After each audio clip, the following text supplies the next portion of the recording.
behalf of the Blurs and Clips podcast, coming at you right here live and direct by way of the Revolt Podcast Network.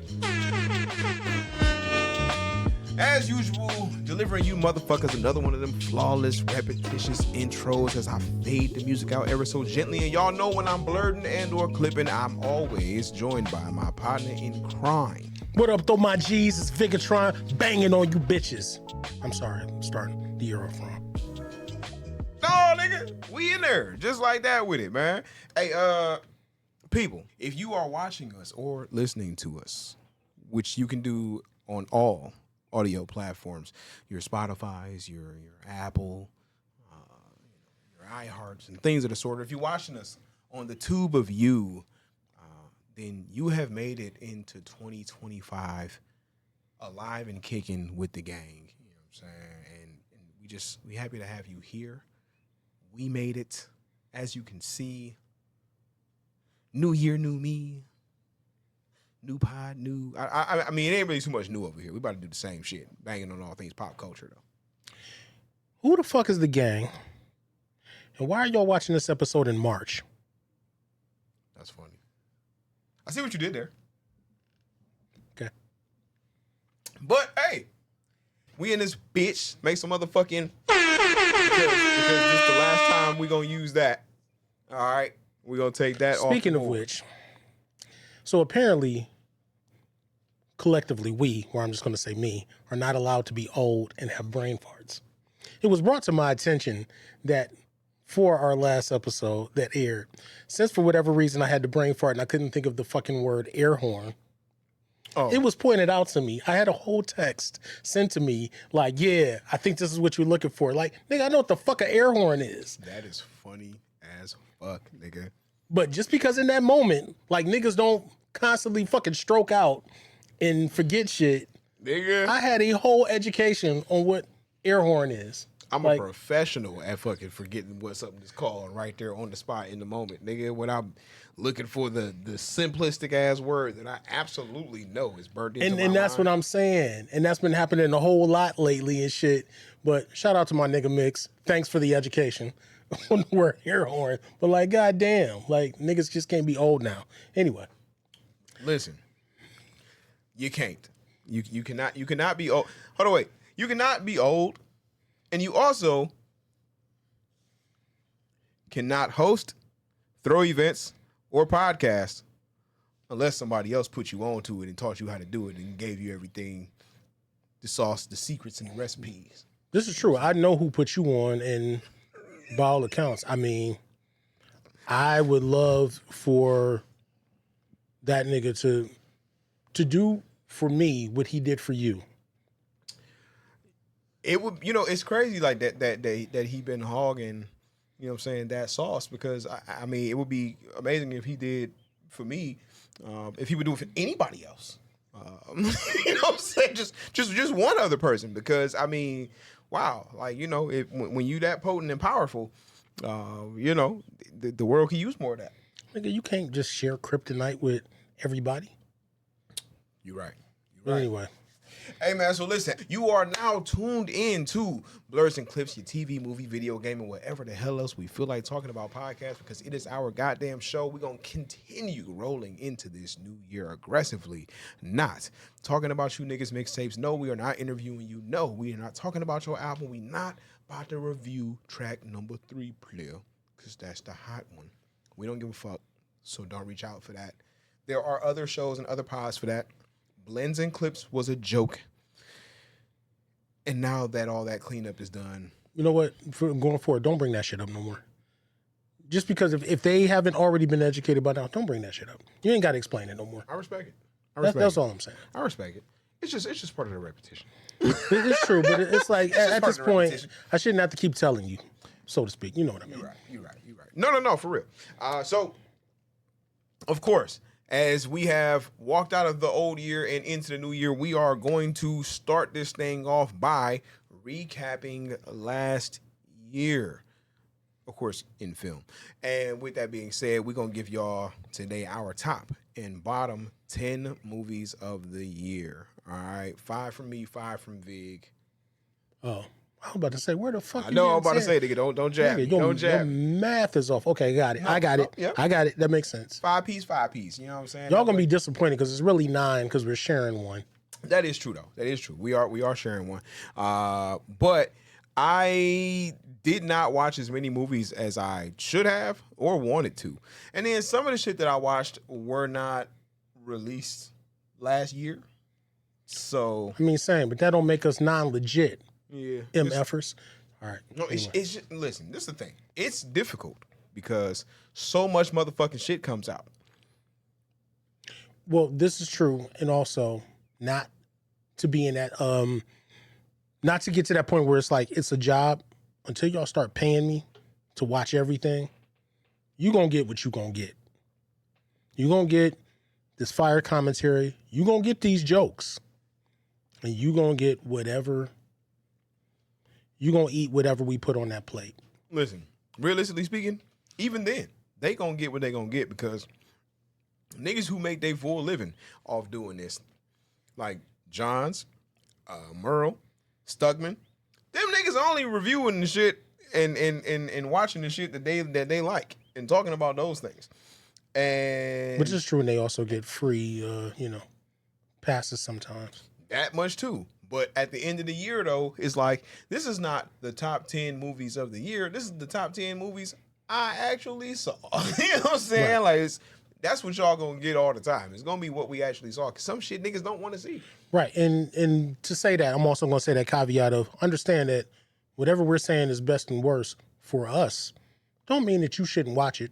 I think we've said it enough, and again, I'm gonna stop saying it. We are not telling you what to watch or what not to watch. You watch whatever the fuck you want to. However, we may feel a way about, one or two things, but whatever. Anyway. Yeah, realistically speaking. So, with that being said, should we go top or bottom movies of the year first? You always do top because nobody really gives a shit about the top. They only want to see what you're going to shit on. I guess you got a point.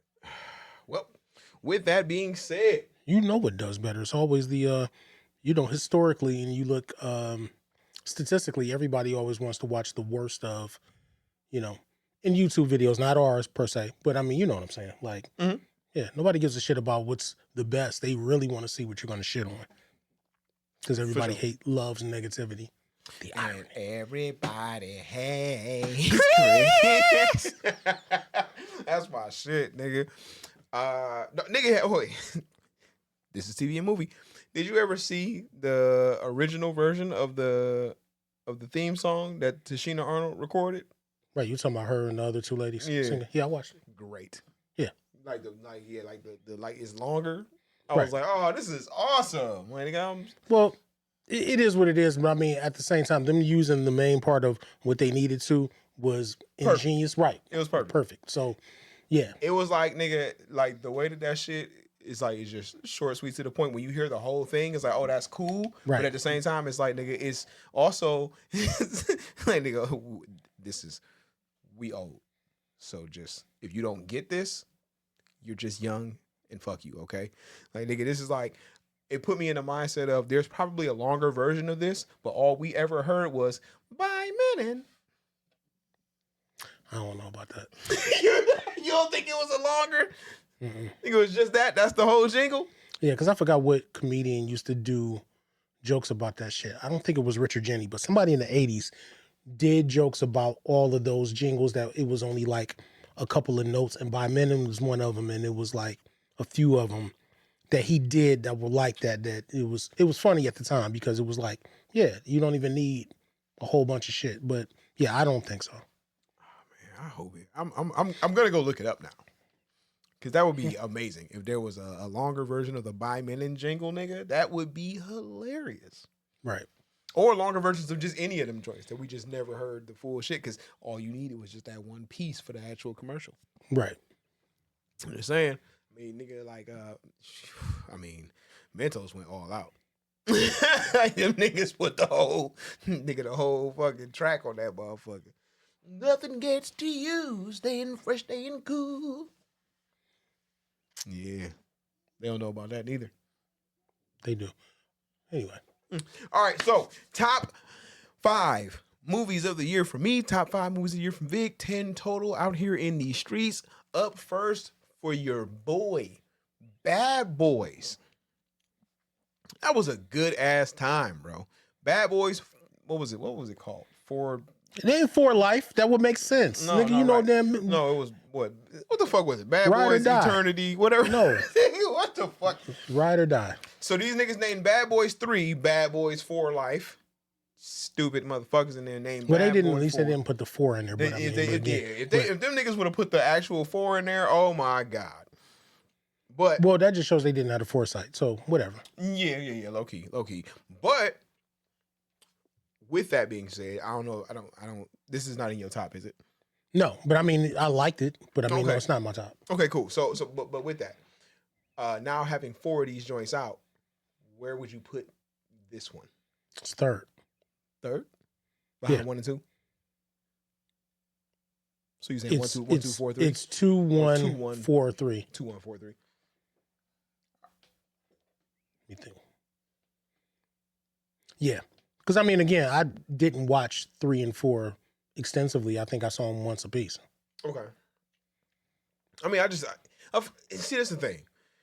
They haven't necessarily lost a step with them joints, and No. then of course, as technology, cinematography, just shit just look better, is better in general, and there's just some more creative shit that's possible now that wasn't possible then. These newer ones have some advantages that the old ones didn't, but the old ones definitely still got that magic on them. So I can see how you would rank it that way. Well, yeah, you're not going to change because at the end of the day, 3 and 4 are still, I don't want to say derivative, but I mean when you're still following some shit that already came 20 years prior. Because I mean, at the time, For Life came out in 2020, Mm-hmm. so that would have been 15 or 25? No, 15. My math is off.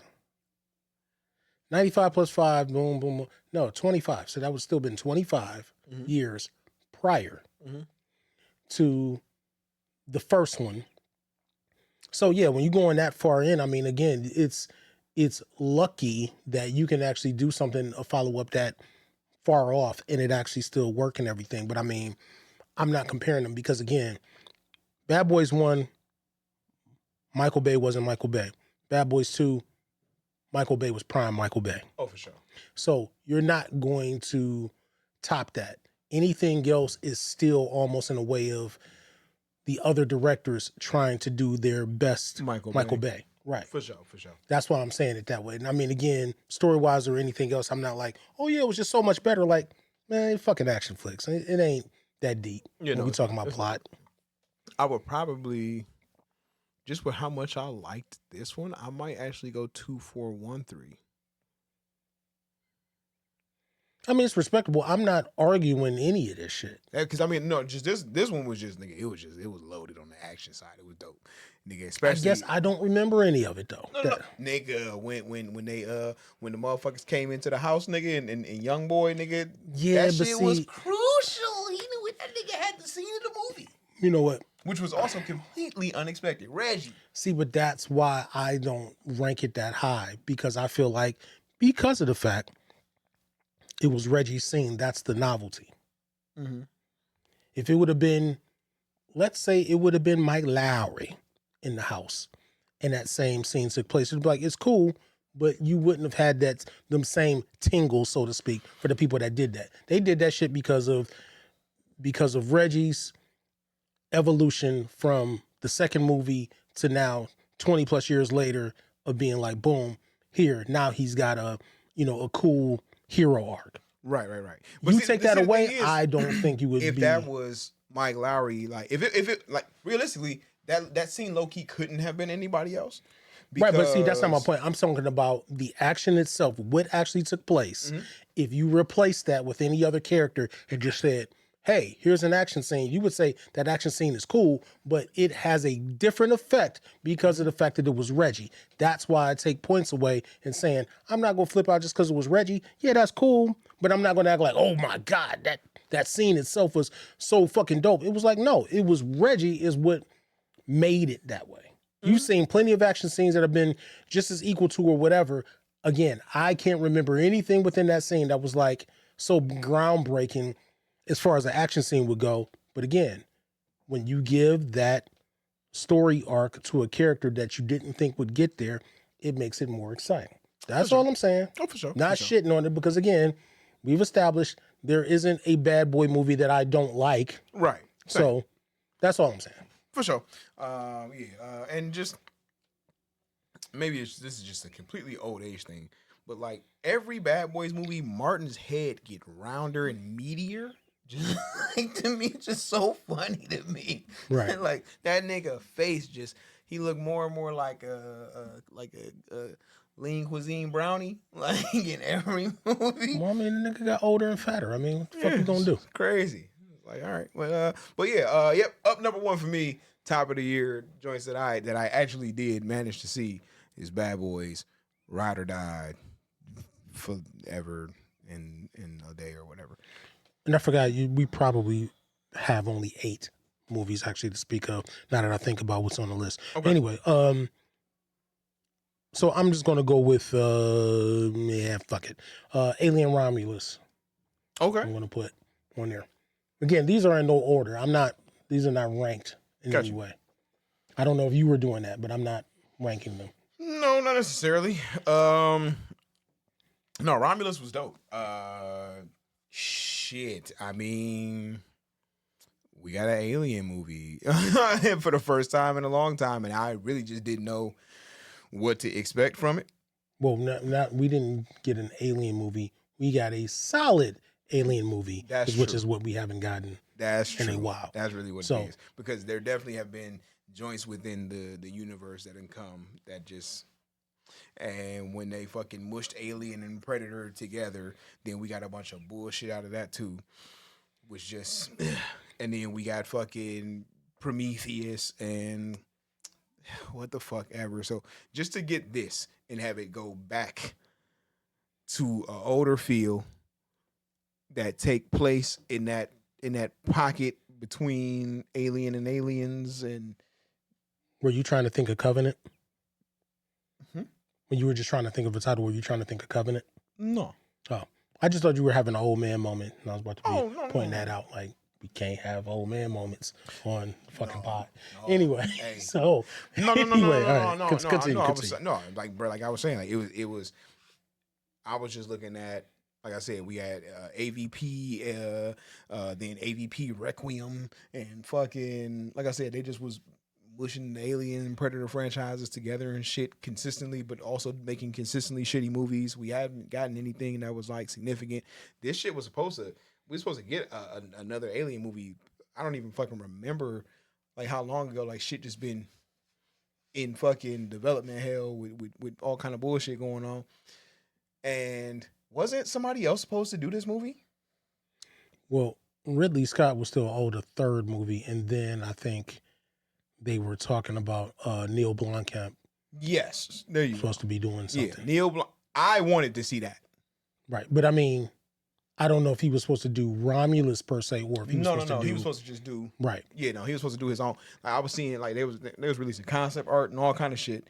Right. I wanted to see what he was gonna fucking do. Granted, he definitely made some bullshit. He also made some fucking hot shit too, though. And that's the thing, though. I think he gets a bad rap on top of that. He does. Like, I mean, I understand. What the fuck was that dumbass movie called? But again, see, you about to say dumbass movie made, and again, I don't think that anything he made was trash. I think it was not as good as certain other things. But I think if you took it, so again, he's one of them people that I think he's a victim of his own success. Where if somebody else would have made Elysium, I think it would just be like, all right, it was okay. Elysium. Yeah, it's fine, whatever. But then at the same time, if somebody else would have made fucking Chappie, it would have been like, all right, this has some bullshit, but it has some cool shit in it too. I mean, the worst part of fucking of Chappie really was D. Antwoord, because I mean, nobody likes them personally. I mean, regardless of however big musically they are. I mean, not here, but you know what I'm saying. Right. But like, since motherfuckers don't like Ninja, and it's like whatever, so. Again, I get it, but it wasn't like those movies are just all out, complete, utter trash. Right. So that's why I say I just think like every time somebody talks shit about Neil Blomkamp and be like, yeah, he's been fucking up, like, not really. Yeah. No, realistically speaking, I actually low-key enjoyed Chappie. But that's what I'm saying. But he's like the sci-fi M. Night. It's like you have one big ass movie you start out with, Because nigga, and then, District 9 is fucking perfect. right. Yeah, it's a perfect blend of sci-fi and some Like allegory. horror.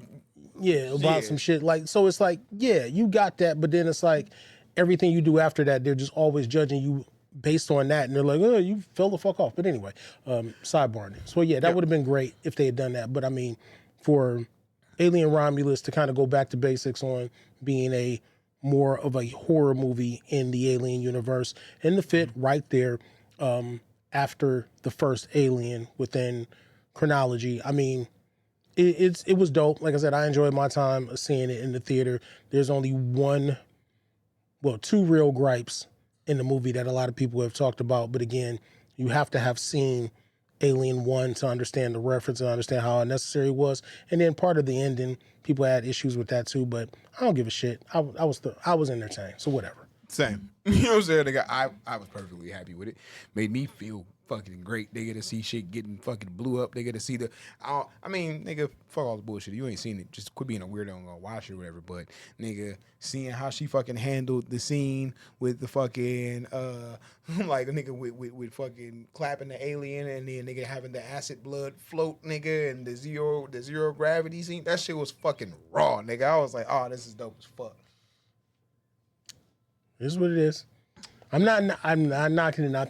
I don't know whether or not if it wasn't ruined or spoiled for me prior to seeing it, but it's like everybody brings that up and I'm like, it was cool, but I don't know. Like sometimes I'm like, I don't know if it was that cool. That's all. It was cool. I think the fucking hybrid creature at the end, that was some bullshit. I ain't like that shit. That was yeah, but I mean that's no different. And this is not saying too much, but I mean it's shades of Alien Resurrection. So yeah. So whatever. So yeah. All right, cool. Up next for me, I gotta get me a good horror joint in there, and Smile 2 was it for me. Okay, Smile 2. I feel like in most ways, enhanced what they had did and built on with the original movie. Took it from a smaller scale story and obviously took it to a much larger scale. For people who have just any wit about themselves, and apparently I just was not one of those motherfuckers because I'm like, it ain't no way that's how this is going to go. Plenty of motherfuckers predicted how it would ultimately end and were correct. That's fine. But the way that joint ends definitely puts a nigga in the mindset of, damn, where do they go next if there's going to be another one? And there probably will be because this shit made money. It got the vast majority, overwhelming positive reviews. It is an overall step up. Naomi Scott bodies this shit. And the last time I saw her and paid any mind, like she was in Power Rangers. And then from there, which I think was fucking 2017 to now, seeing her in this, she cooked the role. And I genuinely don't know when her brain broke and the entity takes over. And this is one of those movies that leaves that up to interpretation, that leave me with questions that I'm not mad that I'm asking at the end versus feeling like I'm just super unsatisfied and just left to try to figure out the movie because niggas did lazy writing. I hear you. For sure. I'm not even gonna go on my rant. Anyway, again, I didn't watch the shit, but I mean, again, the whole entity thing is what drives me away from movies like that. And the same reason that I'm still only like 35, 40 minutes in of Smile 1. Well, I mean, but the way that they play it, you see the entity in like the final scene. But before that, you just see creepy smiling motherfuckers. Well, I guess maybe I'll finish it for that reason. But again, like I said, those types of movies it's difficult to keep my attention. For sure. No. Like, and I can tell you, like, in both movies, you don't see the entity until the last 5 minutes. Is of it each different one. from both movies, or is it It's the same. It's the same. Entity. Okay, I just want to make sure. No, it's the same creature in both movies, but I'm just saying you don't see it until the last 5 minutes of each movie. Okay, I'll probably finish it because it's still sitting there in my Hulu. Like, yeah, resume. Anyway, For sure. all right. Next for me, I guess I'm backing this down. I guess for the build up, so to speak. Transformers 1. That makes me want to watch it now. Well, again, it was a very good movie, but again, since we didn't watch it this year, the pickings are slim, and/or things that we watched that also did not come out in 2024. I don't remember. And we're also not ranking TV in this list either because there was a lot of shit that's on streaming. Y'all niggas gotta understand. There's so many fucking streaming services. Right, and that's part of the problem where it's too much shit and then picking up on shit later. Because speaking of which, I finally watched all of the second season of Invincible in the last week plus. So I'm caught up until next month. Wait, yeah. nigga, the new season come out next month? Yeah. Damn. Yeah.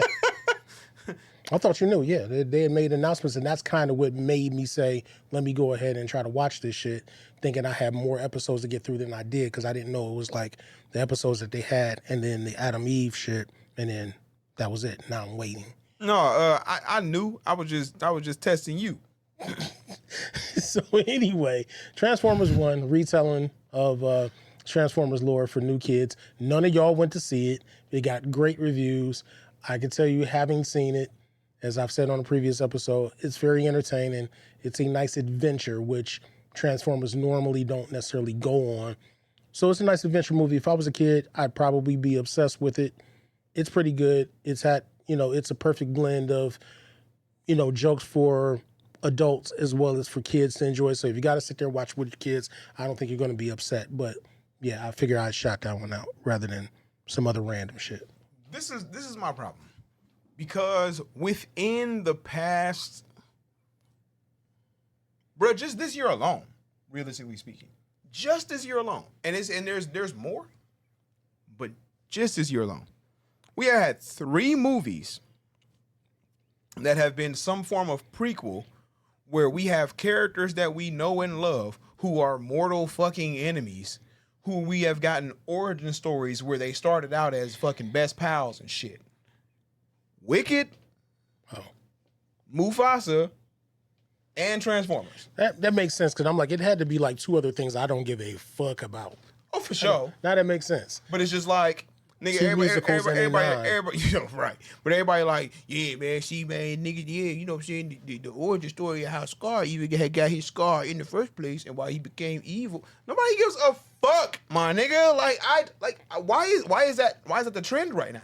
Like, Wicked, I understand that shit is based off a play and blah, blah, blah, and the shit been around some fucking forever, but it's just like, dog, like, we don't need the story of how the fucking Green Witch became evil and how they used to be fucking best buddies and shit, or how Scar and Mufasa used to be best buddies, or how fucking Optimus and Megatron used to be best buddies when they had different names and shit. Like, this shit low-key Jake. Like, why is that the trend? Yeah, I can't even think of too many. Well, I can't really think of any prequels that seemed like they were the only prequel I can think of that was absolutely necessary to answer questions for me is that I always wanted to know how Han Solo got the last name Solo, and I wanted to know how he got his gun. Solo, a Star Wars story. God damn you, Lucasfilm, or Disney, because that's where everybody puts the blame on. Nobody needed to hear that shit or see that shit. Even when the movie wasn't even terrible, but it was just like, those are the things that you take it over the top where it's like, you've ruined this shit just by doing some shit nobody asked about. Anyway, you were saying. Bruh, the fuck? But yeah. I just don't understand. Like, we're gonna take it back to the beginning. Before they was enemies, they was friends, best friends even. Yeah, and I don't understand that. Now, mind you, in Transformers 1, it did work. Like, I was really skeptical about that. Like, how are they going to do this? Like, they're best friends and then end up enemies. They actually did it in such a way where it was like, I'm not saying it was completely justified. Like, oh man, I wish this was the real lore. Because I mean, even on the original series, they did kind of explore that when they were on Cybertron and they were friends. But of course, it was a lot more shallow. But in the way that they did it, I could see a certain, not justification for the story or for them doing it, but just the fact that they made it work for what it was. But whatever.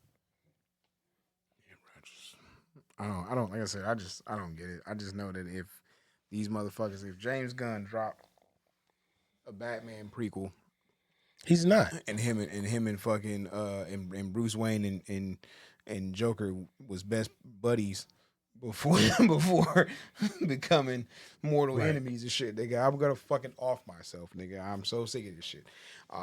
Okay, cool. Next up for me, because we got one that is a we do have an overlapping joint here on the list, but Gladiator 2, because I certainly enjoy the old school goddamn throwback Colosseum Greek mythology bag and shit. I fucks with it. I thought this joint looked good. I thought that there was dope action in it. Denzel got the fuck busy in this bitch, which was super dope. I don't really have notes like Buddy, who, and bear with me here, whose name escapes me because who the fuck is this nigga? Who they had step in as the star of this joint. I'll look the name up, sure, but he was good, but he wasn't. It's like you can't help but, deal with the comparisons to fucking Russell Crowe as Maximus, and he just did not have that same energy on himself. He was good in his action shit, and he was more than serviceable, but maybe it's the material. He didn't have a lot to like really be the standout with by comparison, even though this was technically his story. But overall, the movie is fucking great. They bring back characters from the original.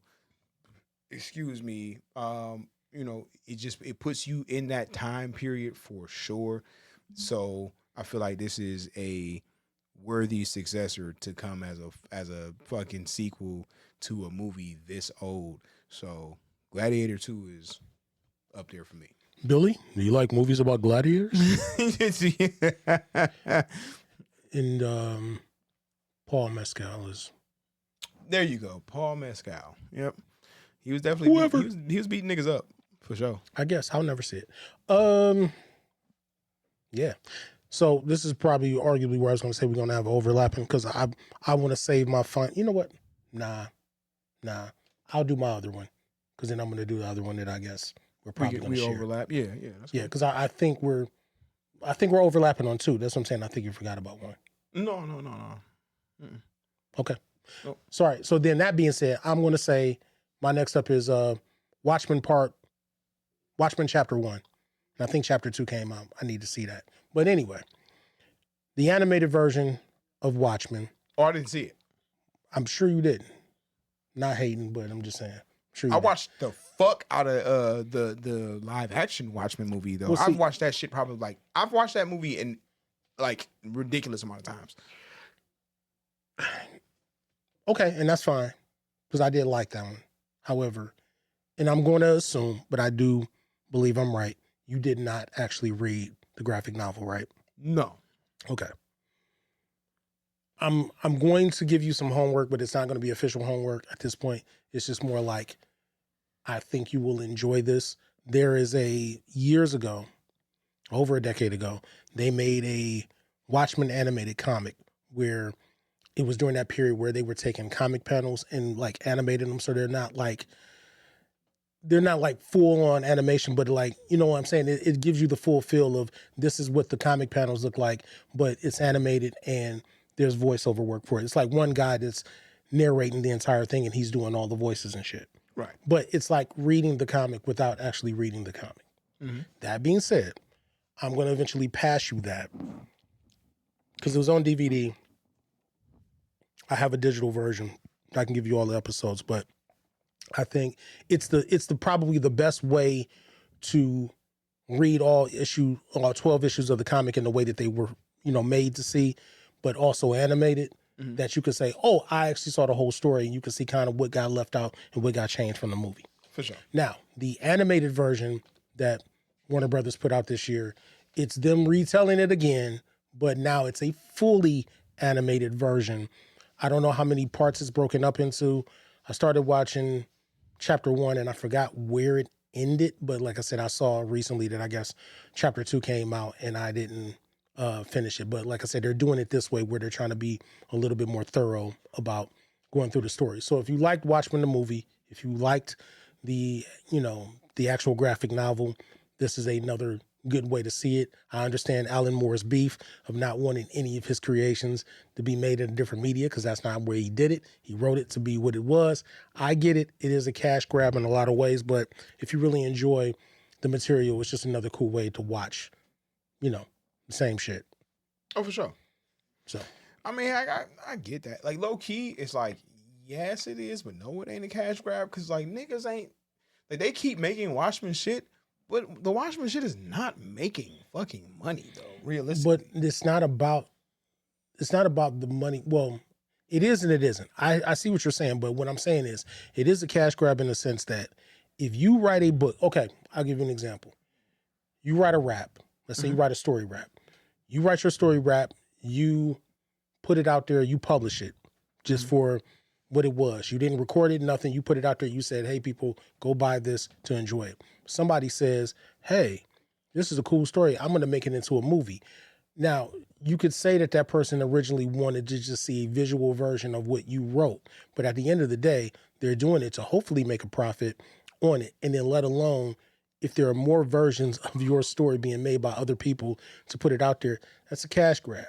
You made it for what it was, and this is all you intended it for. And since you don't own it, somebody else is taking your shit and being like, yeah, we're going to make other versions of it, telling your same story that you originally wrote. That's why he's like, he doesn't want his name associated with none of that shit. Okay. So every time you see it, it's always based on works by Dave Gibbons, who drew it, but they never put Alan Moore's name on it because he doesn't want to see his name on none of that shit except for the comics that he originally did. Okay, I get you. Yeah, he's been adamant about that shit. So but again, since the animated comic, not the newer version for 2024, like I said, since they're using his actual dialogue from the comic, like I said, it's fucking dope because it's one of the most, like I said, accurate ways to actually see how it plays out without you having to just read and flip through the things. And since they're using some of those same, panels from the comic, it's like seeing it kind of in the way it's supposed to be. But again, it is what it is. But on to you. Yeah, it's Deadpool and Wolverine. Thank you. Quit playing. All right. All right. Deadpool and Wolverine is, you know what? Damn, we need to go look at the numbers. Is Deadpool and Wolverine? I don't need to look at the numbers of white man's money.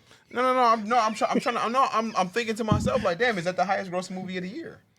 I don't think so. No, Inside Out 2. There you go.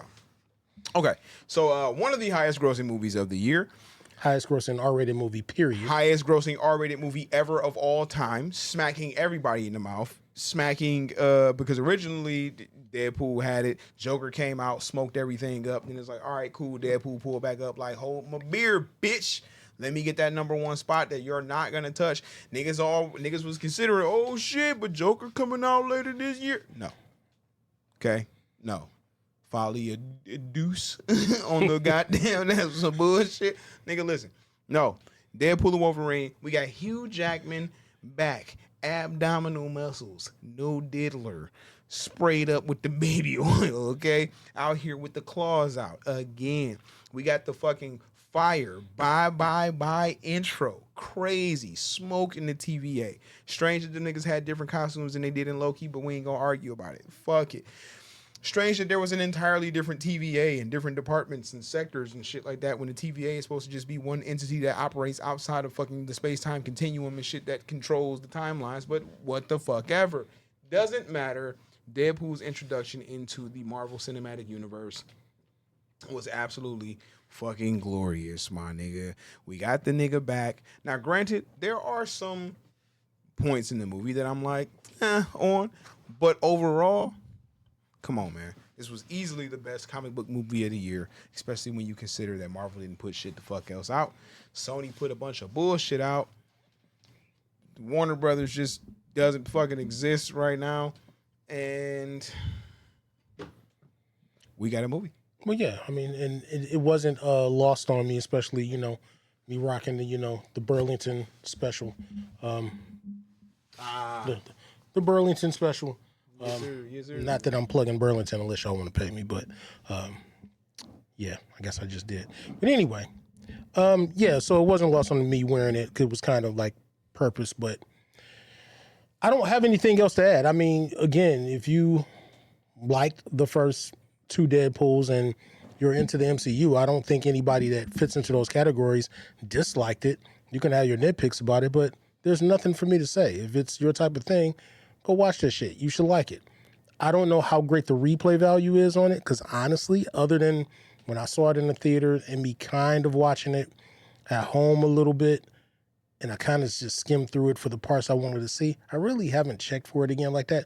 But the second act is kind of a lull. It is, but at the same time, it's enjoyable because, again, like I said, things that work for me when it's a comedy, comedies generally always work because of the fact that you're going to laugh at something multiple times, but it doesn't necessarily mean you always want to sit through an entire movie. So it's always a fun time to be had, but I'm not going to feel like it's one of those stories that's going to take you on this wild ride that you're going to want to go through each and every time. It's like it hits really hard the first time, and then after that, it still hits, but it's a little bit different. Like I said, I just think replay is a little bit iffy. That's all. For sure. Yeah, no, I agree completely. I think we got everything that we were really looking for. What they did with Wolverine, especially if and more than likely that's the last time we get Hugh Jackman in the suit. What they did with him through the different universes was dope as fuck. I mean, there was plenty of fan service in the shit, moments that are dope to go back and look at for sure. There's quite a bit of it that, that, like you said, hits super hard the first time, but after that, it's coming. So then it's just like, all right, cool, which makes that second act kind of like, all right, like I said, that's where there's like a down point for it to pick back up. And I absolutely feel like there is a lot more that could have been done. But that's one of them things where it's like, you got your predictions and your expectations and your shit that you putting on to somebody else's work that you have to fucking keep managed. But I do still feel that there's a lot more that could have been accomplished. But all in all, what we got still was satisfactory as far as I'm concerned. So it definitely puts it up there. And shit, I saw it 2 or 3 times in the theater. One of the two. But either way, multiple screenings in the theater and at least once at the house make it a solid joint right there. And that's our first overlap of 2. Let's go to the bottom. All right, so that being said, for our top 5, the bottom were top 4 because we have the shared. Yes. I'm going to throw something out there that I know for a fact you haven't seen and most of y'all have not, and I've seen this recently because I had an interest and I was utterly disappointed. Please don't destroy the treasure of Foggy Mountain. Now, of course, you look at me that way. Please Don't Destroy is a comedy troupe. I don't want to say troupe. It's 3 of them. They actually work on Saturday Night Live. They do these skits every now and then where they have like pre-taped skits that are usually fucking hilarious. Mm-hmm. Like whatever guest comes in, they'll usually have something with them. And it's almost like, they're almost like The Lonely Island without music. Oh, that's even though they have had some with music. Like I think when Taylor Swift was on the show, they did have a skit with her. But anyway, generally speaking, they are fucking funny. So they have a whole movie. So on Amazon Prime, has quite a few other people in it. Like Conan O'Brien plays one of them's dad. But it's basically about 3 kids that were friends together, grew up together, blah, blah, blah. And they kind of get taken on this adventure where they find out that there's some treasure that's out here in this one place. and they go looking for it, and hilarity ensues. Well, let me tell you, hilarity does not. I'm not saying not at all. It had some moments, but for as funny as they are with their 3-4 minute skits, them to do a whole hour and a half movie, nah, they did not deliver. So, and that's saying to me, like I said, you will get some laughs out of it. So if you're on Prime, you want to check for it. It's not the worst thing, I'm sure. Like for the people, those that watch us or whatever, of course, not related to us, that get high. Mm-hmm. You might enjoy yourself a high time watching it, but it's silly. But I had a lot more expectations, and I was just really let down by that. But it does have some laughs in it. Just yeah. So that's me. Yeah. Yep. Absolutely did not fucking see it nor hear of it. You know what I'm saying, nigga? Okay. Bottom for me, motherfucking Time Cut, which was a Netflix joint that I almost forgot that I saw. This shit came along and gave us there's a serial killer in the town that murdered some motherfuckers movie. Okay, cool. And then jump 20-something years into the future. And okay, we see how this town is still affected by these murders that happened. And then now we get into a motherfucking, there's some super genius teenager and shit who somehow discovers fucking time travel and gets thrust back to the day and time of the actual fucking murders and shit. And now we have that going on. Now, they did some interesting shit with the premise, but there was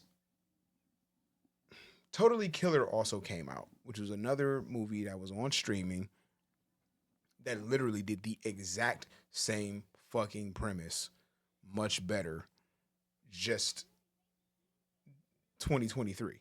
So the fact that these things came out, sometimes this kind of shit happens. You know what I'm saying? Like we talked about fucking Armageddon, Deep Impact ass shit. You know what I'm saying? Sometimes these kind of movies come out in similar proximity. The idea is out there and people think about it. It's kind of reminiscent of like Happy Death Day. You got a time travel paradox situation. I get it. But this shit just missed the mark in so many areas that frustrated me. Especially when I had a better version of it that I had just recently watched to compare it to, that made it look even fucking worse. I did like some of the things they did with it. Some. But then there was just enough of it that just frustrated me. Them going back to like the early 2000s, which is legitimately where I was a teenager at, and seeing them be super skimp on the budget with the bullshit. Them niggas like licensed one Fat Joe song. So every time that they went back to that time period, that song was just playing in the background. It was like, that's frustrating. So like, this is not the only song that we had in 2000, motherfuckers. And like seeing the whole shit play out, then how it ultimately, even the ending was just like, what the fuck is this? And how did this whole situation even happen? Like, it left me with a bunch of unanswered ass questions. The shit that just didn't make fucking sense.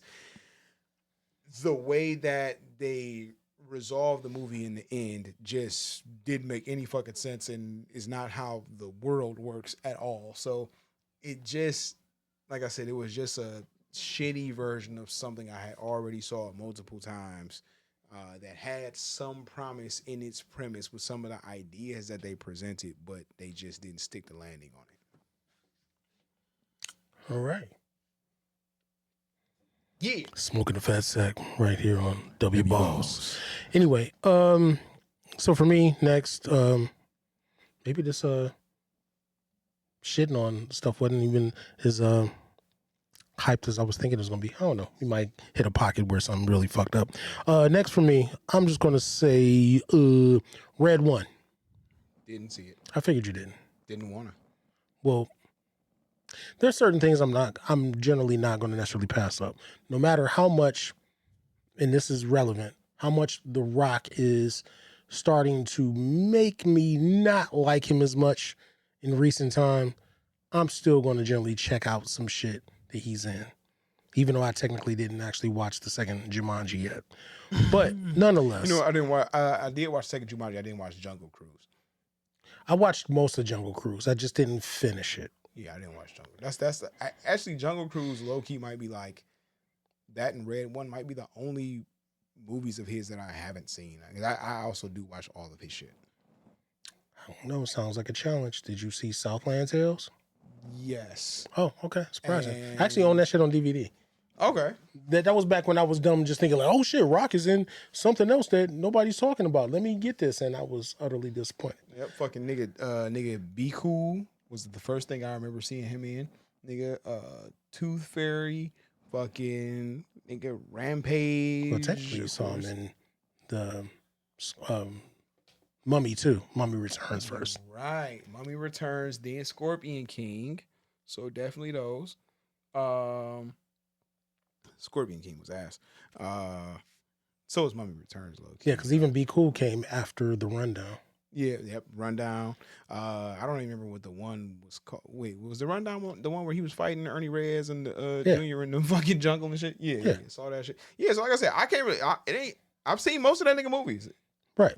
Like I said, I did not see all of Jungle Cruise and, like I said, Jumanji. But again, I wanted to see it. It's not high on my list of priority. I feel you. I mean, like, it was actually kind of cool. It was just the characters, the body swaps in 2 made that shit hilarious. Right.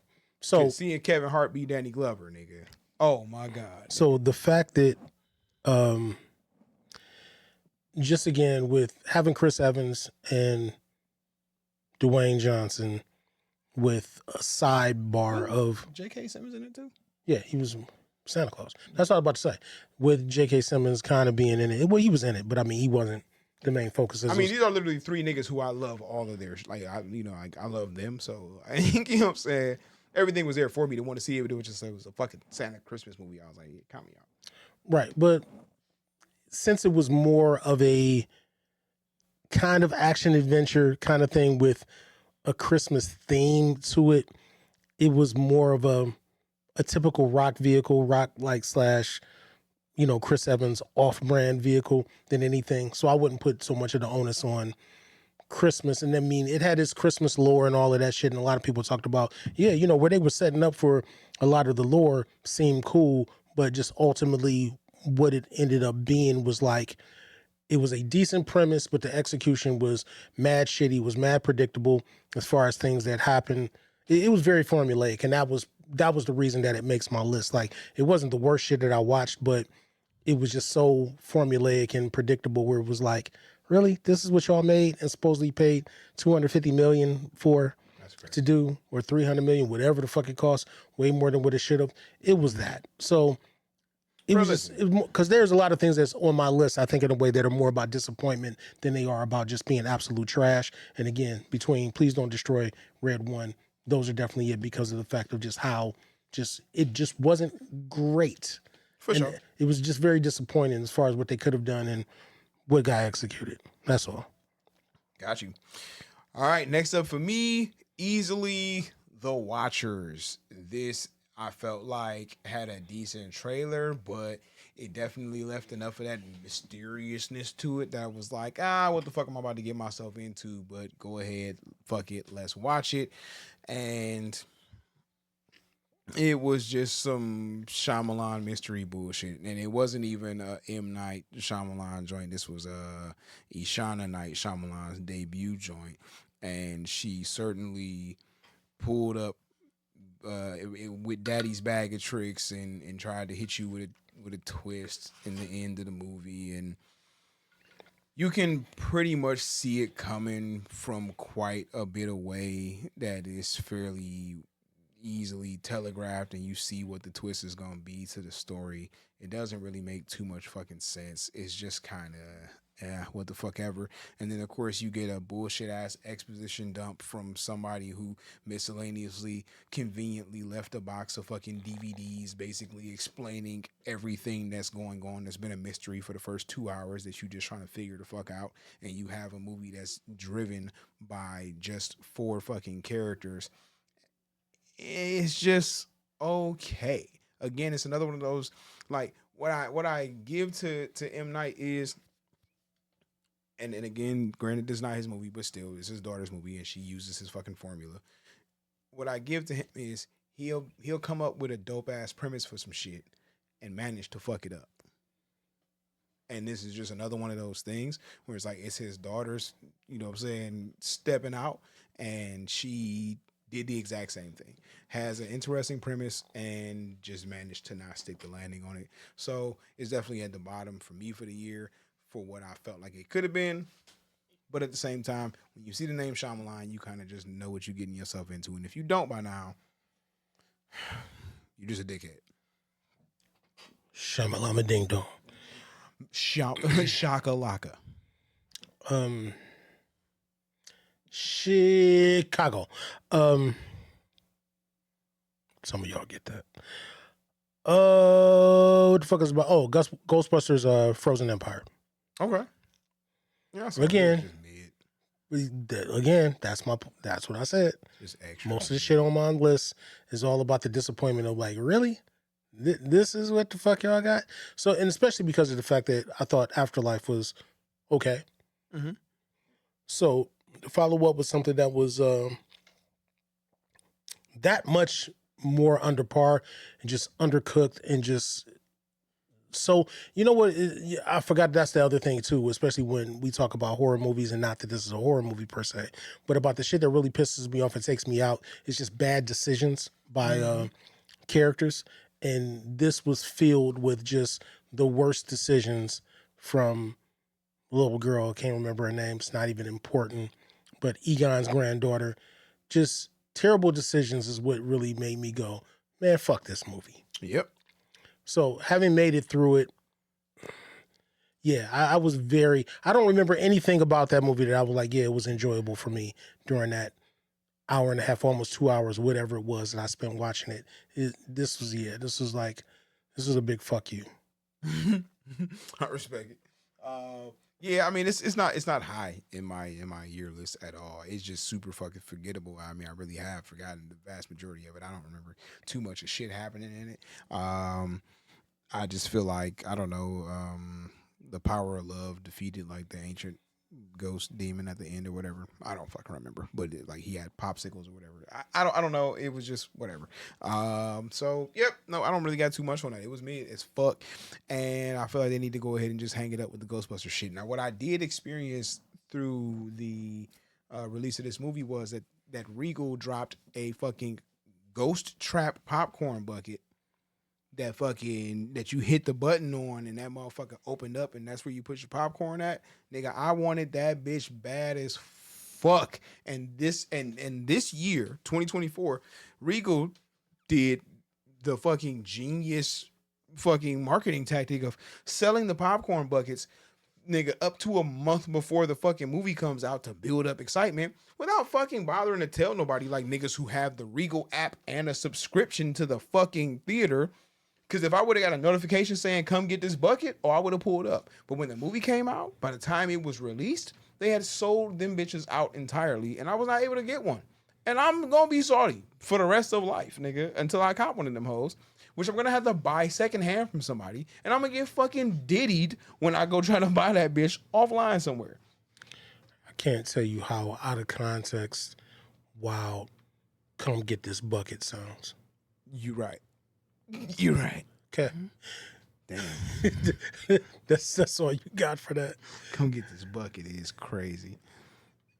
It just come get this bucket. That might be the clip.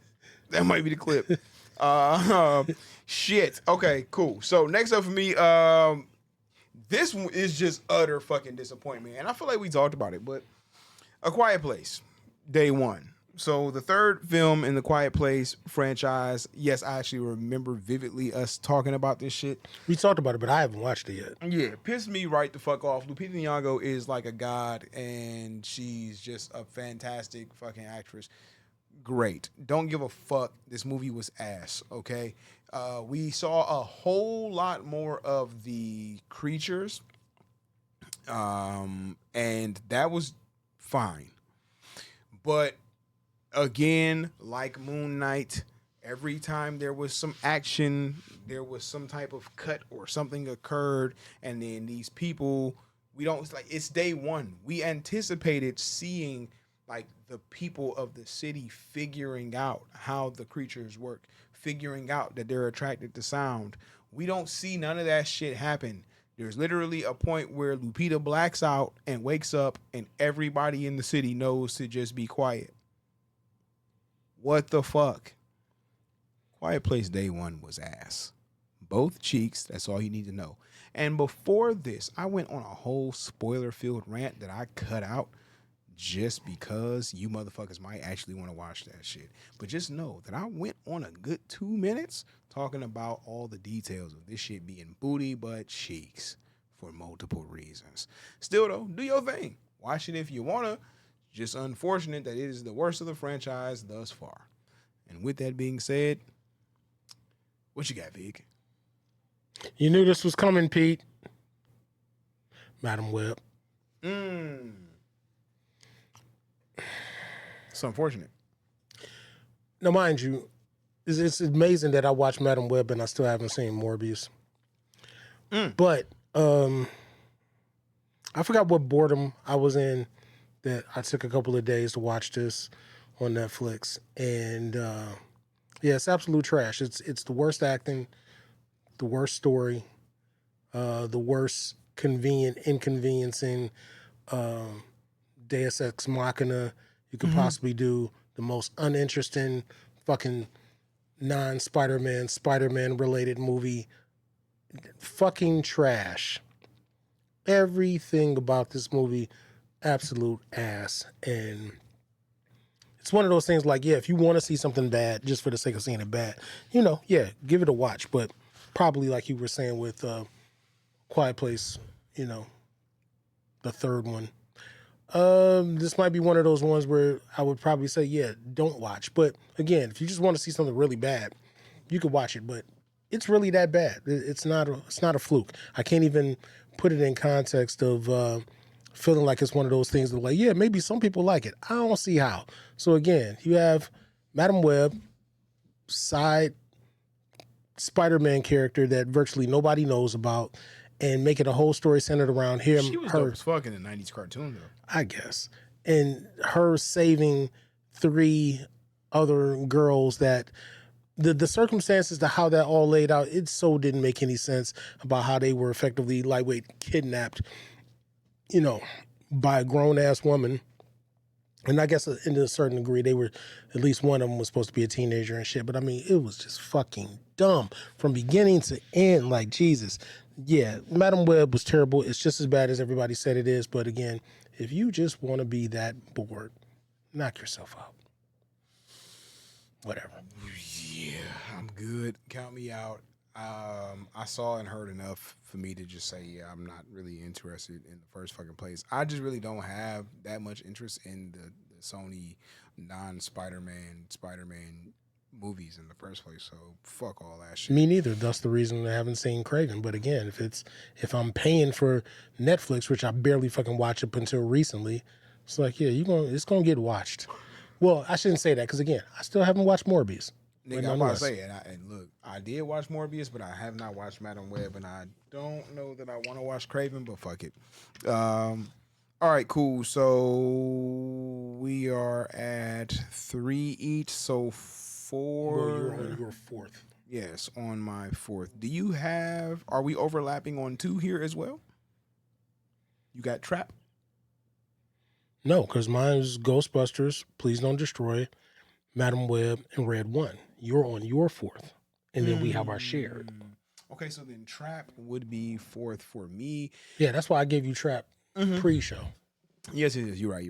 So Trap, and again, M. Night Shyamalan. Not again, because like I said, the first one was Shyamalan, but you got M. Night Shyamalan himself pulling up on you with actually a dope-ass performance from Josh Hartnett. I actually did fuck with Josh Hartnett's performance. I did not hate this movie, but there's enough shit in it where it was like you were close enough to having one on your hands, but you managed to fuck it up with a couple of like glaring bullshit things that occurred. Like, one, the movie should have ended much sooner than it fucking did. Well, yeah, I'm about to say it's more than a couple. Because, again, Josh Hartnett did arguably one of his best performances within this.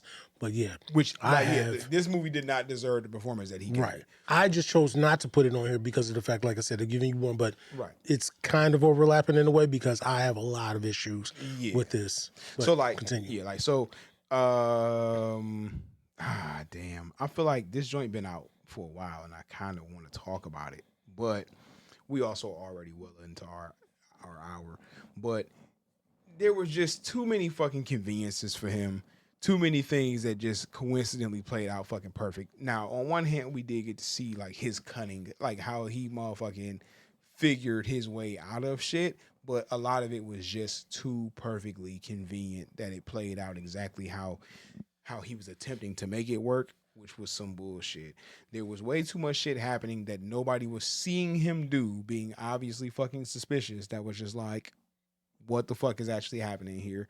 Did not give a fuck about this nigga M. Night's daughter's concert because that's all the fuck it was about. Hold up. We do the same thing we always do. Trap. A movie about a serial killer that is at a concert with his daughter. And the whole premise is that every agency you could think of is there at this concert to try to catch him, but they don't know who he is. So he's trying to find a way to get out of the concert undetected to evade all of the agencies. Okay, continue. Right. So everybody is there, okay? The FBI, the CIA, IT, and the SVU. Everybody's there, okay? Because the butcher is in the building. Cool. He's just trying to figure out a way to fucking escape while they have this super smart profiler detective agent who knows every trick that he could possibly have up his sleeve while he's trying to outsmart them. She's there to help them outsmart him. And again, it's ultimately just a way to show off M. Night Shyamalan's daughter's music, which actually was not bad. I ain't gonna lie, like it was some decent music. There was like a super random shout to Cleveland with Kid Cudi just being a random fruity dude How's with that a shout to silver Cleveland? wig. No, not a shout to Cleveland. I'm just saying, like, nigga, like Cleveland was there because Kid Cudi was there with a fucking blonde wig on, blowing kisses at Josh Hartnett because fruitiness, sure. And that was for absolutely no fucking reason. And again, this movie should have fucking ended a long time ago. This nigga should have been got fucking caught. This nigga should have been got scooped. He should have been fucking pointed out, plotted out, figured out. There was just a bunch of conveniences, plot armor, and fuckery. And even all the way down to the end and the last second of this movie, there was just plot bullshit for the sake of plot bullshit and keeping the movie going, padding the runtime more so than it should have had going for itself. So how you have, mind you, the big star that they were going to see at the show, M. Night Shyamalan's real life daughter. Mm-hmm. How you have a artist this big having a concert? What's up with all of the goddamn intermissions? And they wasn't even intermissions. Who has time to keep going in between all of the shit that they were doing where it's like, oh yeah, we're going to an intermission for this, we're going to an intermission for that. That shit doesn't happen. There's a lot of goddamn intermissions for one show. Like, you have some musical cues where the band's still playing on stage and you do a costume change real quick. But yeah, that's it. as many times as this motherfucker left with his daughter, like, that's the shit that pissed me off. It wasn't even so much about him leaving, but his daughter willing to leave. Like, no, Dad, the fucking concert is still going on. I came to see this shit. Why the fuck are we going to get this or getting a t-shirt? Who gives a fuck about this? She's on stage. Mm-hmm. Nigga. Anyway. Yeah. Oh, and the fucking and literally him just happening to conveniently meet the fucking one employee of the goddamn arena who would willingly have a conversation with a motherfucker who they don't know and tell this nigga the staff secret password and shit to be able to goddamn maneuver around the building and operate because they're trying to catch a serial killer, not knowing he's talking to the fucking serial killer. It's just like, bruh, this shit, oh my God. Like, M. Night Shyamalan makes my spirit melt, nigga, with just burning hatred for the way he writes this awful dialogue and these shitty fucking plots with decent premises. It's just like, fuck, my nigga. As they would old school say, M. Night Shyamalan makes my ass itch, and it has nothing to do with the fact that I didn't shower today. So, yeah, look, man, that fucking movie, it had a premise, because I remember when the trailers came out, and I was like, oh, this looks interesting. Exactly. The fucking execution on this, again, and that fucking movie was 20 minutes, I don't even know, it feels like more than 20 minutes, too goddamn long, where that shit should have been over, and it just keeps going. Yeah. Because it wasn't enough to make the movie like a backdrop for your daughter's music and concert and shit, but then to like turn her into like a star of the movie in the end and thrust her to the forefront. And now she's like top billing alongside Josh Hartnett, like playing this major pivotal part. It was just like, fuck off, dog. Nigga, no. All right, so we down to the end? Yeah, I think because that was your fourth. Yeah, let's do it. Okay, so as I was saying to y'all earlier, way back in the early Blurs and Clips days, I had Sorry to Bother You as my top and bottom on both lists movies of the year, because it was, for me, a fucking 9 out of 10 all the way up to the last 20 fucking minutes of the movie. And they threw that Boots Riley went so off the motherfucking rails, it ruined the fucking movie for me. But I still had to acknowledge how much I was enjoying it up to the point that the shit went weird as fuck. This year, we were blessed with another one of those substance situations. But not by Boots Riley, because if you watch I'm a Virgo, you would have got your fill of Boots Riley weird shit. If you watch that on Amazon, you can still watch it. I watched it.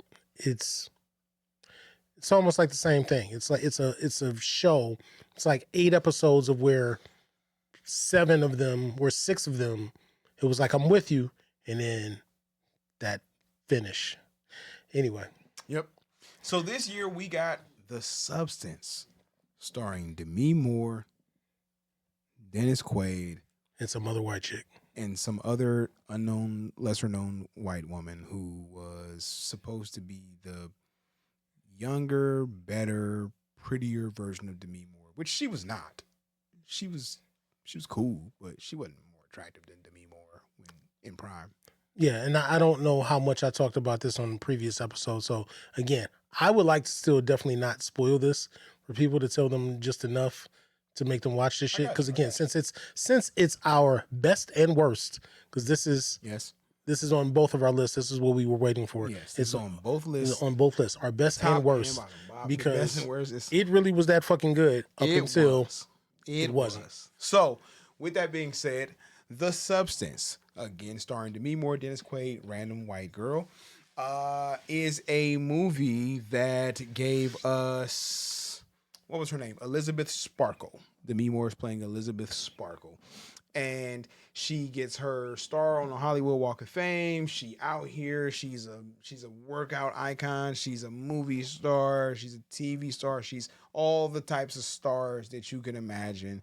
She was young, vibrant, and ran shit and got it popping. But now she's older.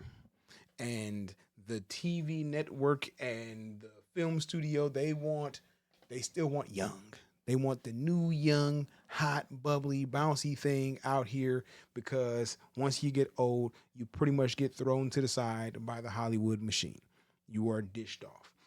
And there is a compound called The Substance. You can take the substance, and when you do, out of your own body, it will make you birth a younger, better, faster, stronger, smarter version of yourself, and then create a scenario where you two then alternate living in the world 1 week at a time and just shift back and forth.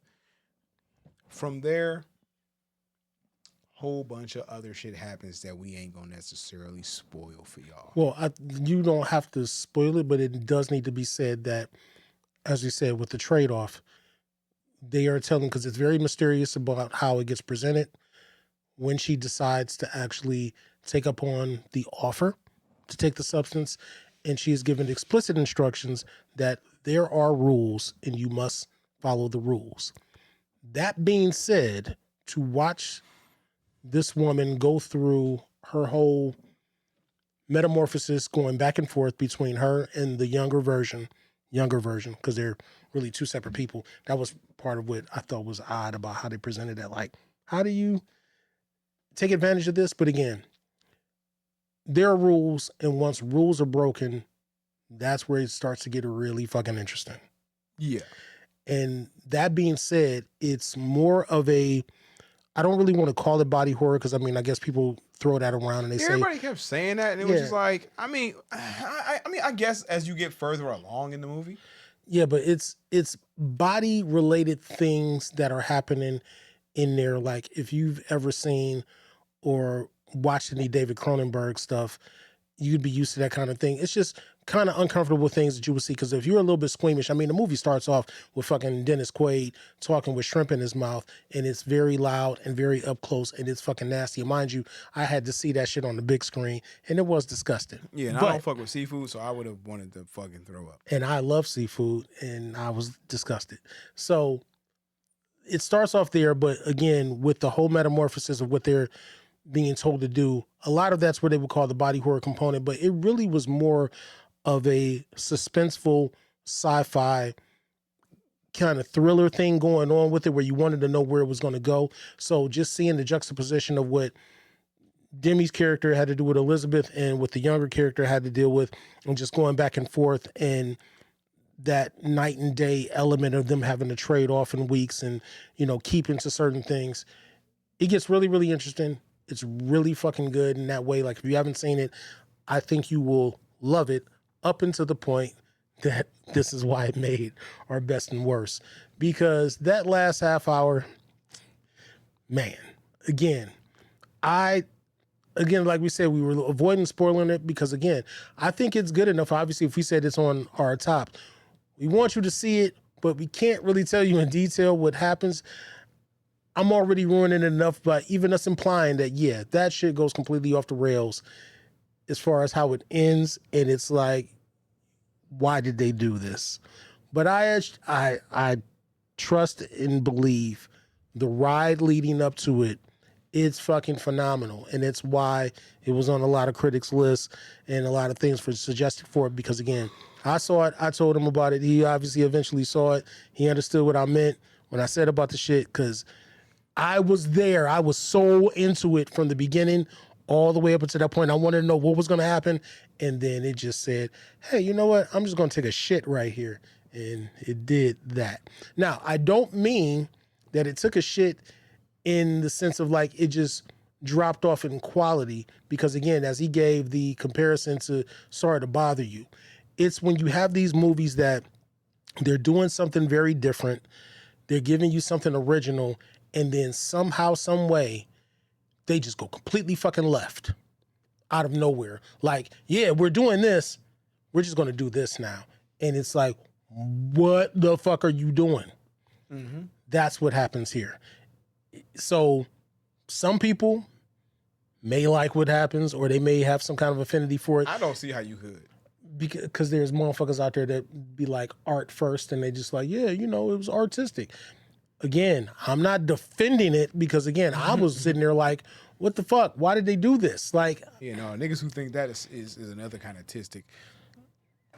Like, imagine you're watching a mystery and you're all ready to get the reveal on who the killer is, and right before they do that, or right as they do it, it just turns into a complete comedy. And all of a sudden there's clowns and juggling and a bunch of other shit, and you're like, what the fuck happened? That's kind of what happens here. Not exactly. I'm just saying it veers. Or like, have y'all seen, like, especially now, you know, if you've been on the internet and you've seen any of these videos that motherfuckers are doing something and then AI takes over and continues the video clip from a different spot, it's Yeah. like that.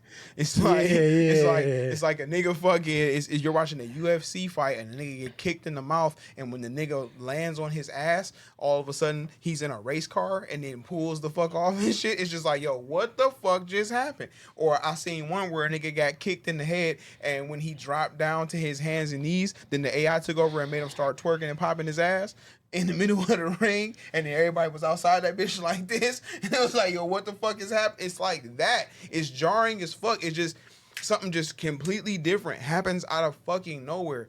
Imagine the restaurant brings your fucking steak to your table and put that bitch down, and you can smell it and it look amazing, nigga, and it's the perfect fucking, it's just everything about it is perfect and it's ready, and then you take your motherfucking knife and you cut into the steak, nigga, and then when you spread that motherfucker apart, nigga, a bunch of gummy bears pour out, nigga. It's just like, what the fuck just happened, bro? It goes so fucking left. It's like Martin Luther King doing his I Have a Dream speech, and before he ever gets to free at last, instead he just goes, where the white women at? Have y'all seen these white women today in the 60s? And he just starts talking about some whole other shit. It's Pretty like... much. Yeah. So, yep. It's like they wrote, in both of these movies, they wrote themselves into a fucking very particular type of corner that was just like, how do we stick the landing on this? And I feel like niggas was like, I can't think of shit, dog. Sorry to Bother You was way more egregious, though. Because where they went with that shit was so much far left than the substance. I feel like they was both bad. No, they were. I'm not saying they weren't both bad in what they did at the end. I'm just saying at least. I think only because there was more than one creature. Like, it's low key, both were like, what? But see, I'm disagreeing because the substance still kept on track with the story it was telling, but it was the capper is where it went completely and utterly left. Because when you think about everything that led up to the end, right before the New Year's Eve shit, and once it went into that, it was still on, I want to see where this goes. But then once that kicked in, that's where it really, really went left. Sorry to Bother You was like, hey, this is this movie about this. Here's some whole other shit. True. That's what I'm saying. At least you could try to tie in what they did with the substance to be like, I see the relation to where it already was, but that whole other shit for Sorry to Bother You was like, this completely came out of nowhere. I mean, it did and it didn't, though. I guess. And I'm not the concept that Army Hammer presented of, you know what I'm saying, of fucking, you know what I'm saying, of workhorses, and literally trying to finding a way to create the perfectly obedient motherfucker that would just work. I mean, you're right, and I'm not even curious enough to go back to watch that shit. So right, that's what I'm saying. So like, yeah, so when he showed that nigga the video and they talked about that shit and the whole thing with how they were trying to create the fucking perfect kind of society situation where it was basically some communist shit. You know what I'm saying? Of like, everybody is equal here, everybody is even here, everything is provided for you and taken care of. You just have to work. But it's still motherfuckers who just wouldn't go simply do it. Right. So it's like, you know what I'm saying, what you want is a workhorse, and these motherfuckers literally took the concept of a metaphorical workhorse and figured out a way to fucking turn a person into an actual fucking workhorse. Was like, I guess, but the fact that you motherfuckers actually did it. You did it, you crazy son of a bitch, you did it. We done, Joe. But yeah, I mean, I don't know. I don't fucking know, bro. Just go watch The Substance. Watch The Substance, and it's cool. And y'all can put it on y'all best and worst list like we did, because that's probably where it'll land for you. It's a water cooler movie. Not that y'all motherfuckers work from home. I mean, work, in office anymore. So you have no water cooler to talk about this shit. I actually got a new show that I just started working with called Break Room Talk, and that's literally like their concept is basically water cooler talk. Well, I get that because, I mean, you do need that thing because, I mean, people got to understand that there's no way that you as a man could feel like a man and act as a man if you are willing to go 50-50 with any woman. If you are not providing that woman at least with a place to live, you are not doing your part as a man. There's no way that you could say you are a man. You're not even allowed to use the word manage anymore if you are still thinking that you should go 50-50 with any woman, brother. You should be taking control. You are there to lead and protect. And the thing that you need to do is at least provide that woman with a shelter, and then you hunt and gather so you can bring in so she can take care of the household. If you're not doing at least that, don't call yourself a man. That's all it is to it. You feel me? As far as I'm concerned, that's how you supposed to do it. You know what I'm saying? But y'all don't hear me though. No, y'all ain't ready for that. Y'all ain't ready for that conversation. You know what I'm saying? But yeah, man. I mean, look, that's it for us for this one. Yeah, we didn't do homework, so. No, we didn't. Neither one of us did homework. Yeah, neither. For the first time ever, I didn't do homework. I straight forgot. Just me. Motherfucker, like, well, it was you too. It wasn't. I said it wasn't just. Oh, me. it wasn't just you. It's yeah, just right. Me. So you're right. But yeah, I was really, prior to me leaving the house, I had every intention of watching that fucking episode of that shit. When I got done taking my mother some shit to eat, I can't tell you how much I didn't want to come to this motherfucker. I feel you. You texted me. I was literally driving on my way home after getting me something to eat. And I'm like, bruh, I so hope this motherfucker don't want to shoot this episode. And I look and saw that text and I'm like, this motherfucker here. And I'm like, because of the fact that I'm dressed, I almost just came straight over here. And then I was like, nah, I'm eating my food first. I feel you. And then I'm going to come over. Starving. So I did not take my boots off. None of that shit I ate. And I said reluctantly, let me bring my monkey ass over here to give you, the viewer, a new episode of Blurs and Clips. But yeah, I'm over it now. You feel me? So this has been another episode of Blurs and Clips, TV, movie, video game, whatever the hell we feel like talking about podcasts, because this is our goddamn show. As always, make sure you tap in, tune in, follow the gang. Of course, always, I am BKA Watts. I am Vigatron 999.